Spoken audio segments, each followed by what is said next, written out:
বাচ্চা যে হবে না ঠিক না, দেরিতে হচ্ছে।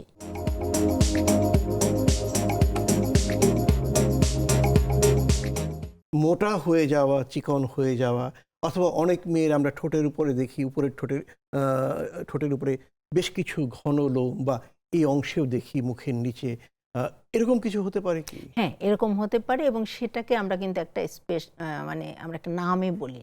আচ্ছা। এখন যেটা আমাদের কিন্তু দেখা যাচ্ছে যে জাতীয় সমস্যা হয়ে দাঁড়িয়েছে। কিরকম সেটি? আমাদের কিশোরীরা এখন বেশ মোটা হয়ে আসে, হুম। বেশ তাদের ওজন বেশি, মানে হাইট ওয়েটের তুলনায় তাদের ওজন বেশ বেশি থাকে, আচ্ছা। এবং তাদের অনিয়মিত মাসিক হচ্ছে, তাদের মুখে বা বিভিন্ন জায়গায় বেশ লোম গজাচ্ছে। এটাকে আমরা বলি পলিসিস্টিক ওভারিয়ান ডিজিজ বা পলিসিস্টিক ওভারিয়ান সিনড্রোম, আচ্ছা। মানে পিসিওডি, পিসিওএস, বিভিন্ন নামে আমরা বলি, আরও নাম আছে।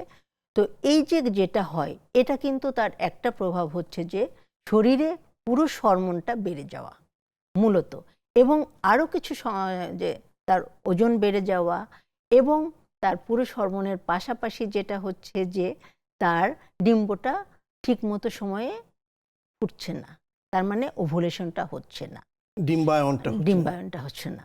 তো এই সমস্ত মিলে সে নারী কি হচ্ছে, তার পরবর্তীতে বিভিন্ন সমস্যা নিয়ে আমাদের কাছে আসছে, এবং এর ফলে সে যখন গর্ভধারণ করতে চায়, তার ফার্টিলিটি সমস্যাও দেখা দেয়, গর্ভধারণে কি অসুবিধা হয়। অর্থাৎ সে বাচ্চা নিতে চাচ্ছে সময় মতো, কিন্তু অনেকে দেখা যাচ্ছে যে বাচ্চা চাইলেও কিন্তু হয়ে যাচ্ছে, স্বাভাবিক প্রক্রিয়া যারা আছে, যার প্রতি মাসে নিয়মিত মাসিক চক্রে কোনো সমস্যা নাই, ইউজুয়ালি হয়।